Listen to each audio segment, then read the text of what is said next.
personnel inside schools. He says bump stocks are, quote, gone, no matter what Congress does. And the president wants to give law enforcement more latitude to take guns away from high-risk people. President Trump talked to the nation's governors today at the White House and said he would have gone into that school and gone after the Florida shooter, weapon or not. Chief White House correspondent John Roberts starts us off tonight from the North Lawn. Good evening, John. Bret, good evening. President Trump says he wants to change some of the laws regarding gun ownership in the United States, but that when it comes to protecting the nation's schools, the president believes the cheapest and most effective way to do it is to fight fire with fire. Thank you very much. In his third major listening session, President Trump met with most of the nation's governors at the White House today, insisting the best way to deter school shootings is to let killers know they won't make it out alive. The bad guy has to understand that there's a big price to pay when they mess around with our students. They have to know. They walk in, they're going to probably end up dead. And if they know they're going to end up dead, they're not going into that school. But on his proposal to train and arm qualified members of school faculty and staff, President Trump got pushback from Washington's Democratic Governor Jay Inslee. I've listened to the first grade teachers that don't want to be pistol packing first grade teachers.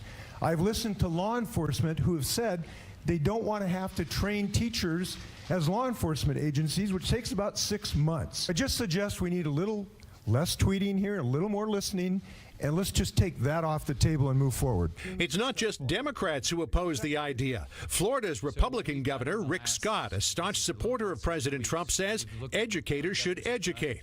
Protecting schools is a job he wants law enforcement to take on. I'm not waiting for the federal government.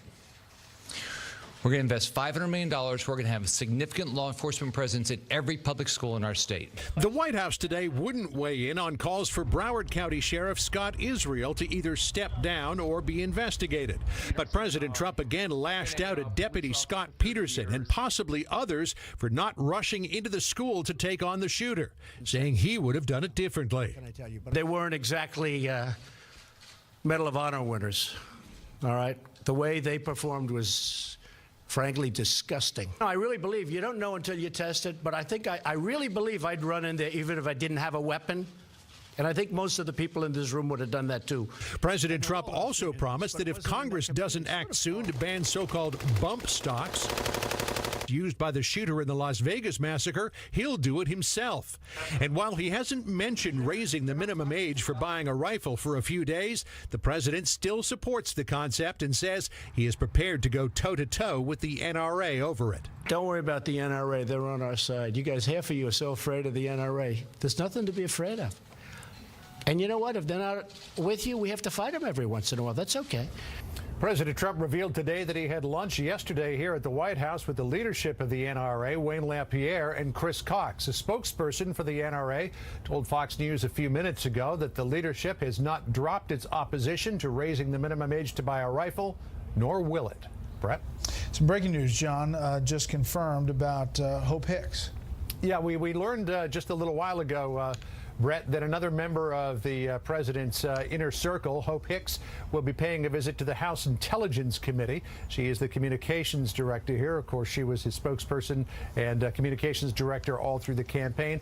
She'll be visiting the House Permanent Select Committee on Intelligence tomorrow morning. Bret? Okay, John, thank you. More on that with Catherine Herridge a bit later. One of the survivors from the Florida massacre is crediting the love she felt from everyone around her for her recovery. 17-year-old Maddie Wilford spoke to reporters for the first time today.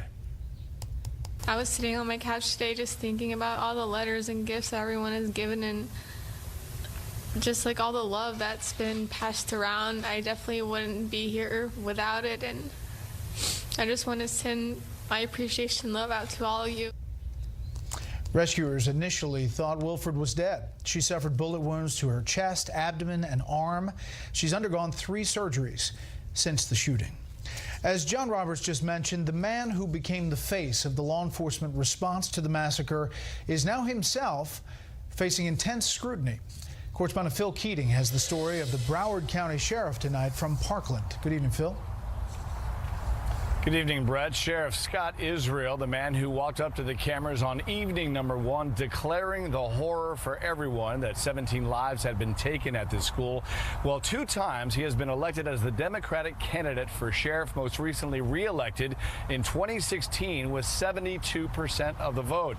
He calls these demands for his ouster purely political at a time when the tears still have not yet stopped. I could only take responsibility for what I knew about. I've given amazing leadership. Broward County, Florida Sheriff Scott Israel suddenly on the defensive for the job he's doing as sheriff of Florida's second most populous county. More than 70 state lawmakers, all Republican, have called on Republican Governor Rick Scott to suspend Israel, who was elected as a Democrat, for incompetence and neglect of duty less than 2 weeks since 19-year-old former student Nicholas Cruz confessed to killing 17 people inside Marjorie Stoneman Douglas High School. Sheriff Israel acknowledged his deputies were called out nearly 24 times to deal with a volatile and gun-obsessed Cruz, but never took it further. The governor has now ordered the Florida Department of Law Enforcement to investigate. The local sheriff's department, they've got to be completely transparent. We have to do a thorough investigation, and whoever didn't do their job has to be held accountable. The National Rifle Association spokesperson faults the man at the top for not using his authority to arrest Cruz, adding, And I wish that as much attention were given to the Broward County Sheriff and their abdication of duty as trying to blame 5 million innocent law-abiding gun owners all across the country. Just Thursday, the sheriff shocked the community further when he said his armed deputy assigned to guard the high school failed to enter the freshman building as the bullets were flying. At this point, one deputy was remiss, dereliction of duty, and he's now no longer with this agency. That resource officer's attorney pushed back today, saying Scott Peterson was not a coward and evidence will exonerate his actions. Amid reports that upon arriving on scene, 3 other deputies also took up positions behind cars instead of rushing into the school, the sheriff says he is looking into that. But Sunday, Sheriff Israel said he will absolutely not resign. You don't measure a person's leadership by a deputy not going in. And more on that resource officer via his attorney. He says the reason he did not storm Building 12 on the day of the shooting was that at that moment, he thought the gunshots were coming from outside the building. Tomorrow's another day of planning here in the classrooms for the teachers. Then Wednesday, the more than 3,000 students return to their classrooms where they'll have to, in the morning, walk past all of the memorials, the media, and that freshman building still boarded up and a crime scene. Bret. That's tough. Phil Keating live in Parkland. Phil, thanks. The pressure is on Congress to do something about guns and school safety after its 10-day vacation. One of the first options, tougher background checks. But the calendar, as always, is chock full in Congress. Chief Congressional Correspondent Mike Emanuel fills us in from Capitol Hill tonight. President Trump says he wants action on gun control. The president is planning a meeting for Wednesday with bipartisan members of Congress. Now much of the focus has shifted to a Senate measure from Texas Republican John Cornyn and Connecticut Democrat Chris Murphy to tighten up the criminal background check system. It would keep those with serious criminal records or severe mental illness from buying firearms. House Republican leaders are signaling they want to see what the Senate is capable of passing first, but predict Congress will act. I believe so. We have already taken some action last year, but I think you're going to look more and you're going to see more legislation. The background checks measure, which passed the House late last year, was attached to a concealed carry provision. New Jersey Republican Congressman Leonard Lance has written Speaker Paul Ryan asking him to bring up just the background check aspect. Today, the House Majority Whip, a victim of gun violence, focused more on mistakes made leading up to the Parkland attack. Why did those breakdowns occur? And then let's focus more on addressing these problems in mental health that we've started to deal with in Congress. Let's close loopholes. Let's figure out what went wrong with government before people start talking about taking away the rights of law-abiding citizens.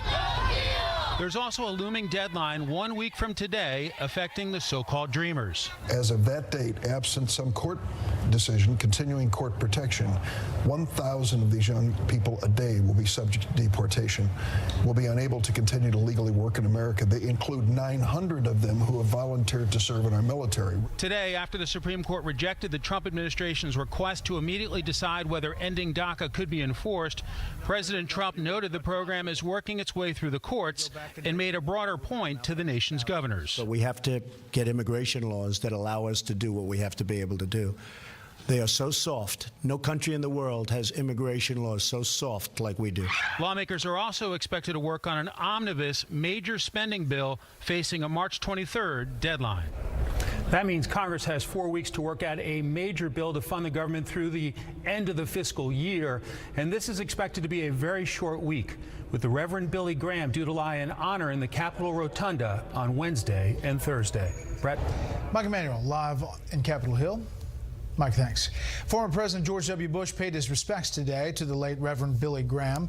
The president and his wife Laura visited Graham's childhood home in North Carolina to view his casket. Thousands of people turned out today at the public viewing. Billy Graham died last week at the age of 99. Long-serving California Senator Dianne Feinstein has failed to win the official endorsement of California Democrats for re-election to a fifth full term. State Senate leader Kevin De Leon received 54% support at this weekend's state convention. Feinstein had just 37%. But since neither hit the 60% threshold, neither will receive the party's seal of approval or extra campaign cash heading into the June Democratic primary in California. Wall Street is working hard to regain more of the ground lost earlier this month, and today was a big day on the markets. The Dow was up well over 400 points before finishing ahead 399. The S&P 500 gained 32. The Nasdaq got back 84 today. Let's get some analysis of what happened today and what's going on. Deirdre Bolton of the Fox Business Network joins us from New York. Good evening, Deirdre. Good evening, Brett. Today's gains, along with Thursdays and Fridays, all about getting back to the levels that we saw before that brutal 2-week sell-off earlier this month. So after those losses, markets were in a correction, which means they had fallen 10% off their most recent highs. So as of today, stocks are more than halfway back to correcting those big losses. Now, if you look at tech shares, they're already back to pre-correction levels. And some of the standouts today, Facebook, Apple, Netflix, Google, parent Alphabet. But Amazon, take a note of this. It rose 1.5%, but it made the world's richest man even richer. So founder and CEO Jeff Bezos made $1.7 billion today alone. He is now worth more than $120 billion. Along with tech, financials also contributed to the gains. So strategists say there are two main reasons for investor optimism. Corporate America producing strong earnings. This reporting period has been one of the best since 2011. Strategists also saying investors are getting used to the idea of higher interest rates. The yield on the 10-year Treasury note stabilized under a key psychological level of 3%. That level was moving higher earlier this month. It made investors nervous since higher rates make all borrowing more expensive. Brett, back to you. All right, we'll see what happens tomorrow. Deirdre, thank you. U.S. Supreme Court justices are tonight considering a major case that could affect union workers nationwide. Fox News at Night anchor Shannon Bream has specifics. The fundamental issue is my right to choice. Illinois public employee Mark Janis says from the time a union fee was deducted from his first paycheck, he's never had the right to say either yes or no to held justification and compelled subsidization of a private party that expresses political views constantly. For decades, the High Court has debated how best to handle union fees for workers who do benefit from the organization's collective bargaining efforts, but who do not want to lend any support to their political activities. Justice Sotomayor suggested today that it's sometimes part of the bargain. Quote, we've compelled people to pay bar associations. Bar members can come out any day they want and say they don't take the same position on a policy question as the bar association. Any union member is free to get up publicly in any setting he or she wants to say they don't agree with the position the union is taking. Workers united will never be defeated. As for the potential impact on millions of unionized government employees, both sides admitted membership would likely drop if the union loses this case, with Chief Justice John Roberts noting unions would likely have to work harder to make their case to employees. It's a heated issue now pitting the state's governor and attorney general on opposite sides. When a government union boss can give campaign cash to get a politician elected and then sit across the table from them after they're elected and negotiate terms, that's a conflict. It's in fact a bribe. This case is not about impinging on anybody's First Amendment rights. The law already protects people's First Amendment rights. This is a case where there are a small group of very well-funded right-wing extremists that want to eliminate unions throughout this country. 8 of the 9 justices have voted on similar cases within recent years. We know how they voted, splitting evenly 4-4. So there's an enormous focus on the newest member on the bench, Justice Neil Gorsuch. Normally very chatty and engaged in the arguments, Bret, today he did not say a word. So we're going to have to wait until their ruling is due by June. Quickly, Mike mentioned the DACA situation. Basically, they just want this thing to be ironed out in the lower courts to come forward. Yeah, there was no ruling on the merits today. It's not as if the Supreme Court ruled one way or the other about whether the program is good or not, legal or not. They're saying they want some of this lower court stuff to play out before they get involved. All right. The Intelligence Committee are taking the next step in trying to prove that the Democrat-funded Trump dossier was wrongly used as justification for much of the investigation into alleged collusion with the Russians. Chief Intelligence Correspondent Catherine Herridge shows us the latest tactic. Current and former government officials, including former FBI Director James Comey, former CIA Director John Brennan, and former Intelligence Chief James Clapper, have until Friday to tell the House Intelligence Committee when they knew the Trump dossier was funded by the DNC and Clinton campaign. Subpoenas are in play. If they don't answer those 10 questions truthfully and fully, then yes. Responding to Republican allegations earlier this month that the FBI and Justice Department were guilty of surveillance abuses during the 2016 campaign, the Democrats' counter memo was released over the weekend with redactions at the FBI's request. Democrats conclude there was intelligence beyond the Trump dossier to justify surveillance of a campaign aide. The FBI acted appropriately in seeking a warrant on Carter Page. They're not part of some deep state, as the president apparently would like the public to believe. The Democrats said multiple sources, which are redacted, corroborate dossier allegations, but this appears to conflict with former FBI Director James Comey's 2017 congressional testimony. 3 months after the Page surveillance warrant in October 2016, Comey briefed the incoming president at Trump Tower and still considered the dossier salacious and unverified. The Democrats also emphasized the FISA court knew the dossier was a political document, but specifics about who funded the project were properly withheld because of the FBI's long-standing tradition to protect sources. The bottom line with the court is this, that we can't have a secret court operate like this in America where they're going to take and use it against political enemies. The Republican memo said former FBI Deputy Director Andrew McCabe testified that the Bureau would never have sought the Page surveillance warrant without the dossier. The Democrats do not directly challenge the finding, and it gets only a passing reference in the press release fact sheet. Bret? Captain, thank you. Let's get some perspective on all of this. Senior political analyst Bret Hume joins us again tonight. Good evening, Bret. Your thoughts on the Democrat memo, all the fallout from it this weekend? Well, I've read both these memos carefully, and the Republican memo basically asserts that the FBI and Justice Department made improper use of this so-called dossier, which is a collection of, to some extent unverified, to a considerable extent unverified material, a lot of it salacious, as you heard Catherine report quoting Comey, in acquiring a warrant to spy on a man, Carter Page, who had been advising the Trump campaign. And they alleged 2 things the Republicans did. One was that they made heavy use of this dossier, which was an improper basis for a warrant. And secondly, that they failed to inform the court of the extent to which this was a partisan document basically paid for by the Democratic Party and the Clinton campaign. The Democratic memo attempts to rebut that, but it doesn't really do that. It says, for example, that there was a lot of other solid material used as the basis for this warrant. But if that were true, then why bring the dossier into it at all if they had plenty of other basis for the warrant? And the second thing that the Democrats argue, of course, is that the court was properly informed of the extent to which this was a partisan document. Well, I have read the quote in the Democrats' memo, and it is a masterpiece of circumlocution, ending up being only the vaguest attribution of this document to politics, and it certainly doesn't tell the judge that this was something paid for by the Clinton campaign and the Democratic Party. So those are kind of the central allegations that we're dealing with here, and I don't think they're sufficiently or effectively rebutted by the Democratic memo. Yeah, I saw some of your comments over the weekend on Twitter about it. Andrew McCarthy had a pretty detailed piece, point by point, about some of this in National Review.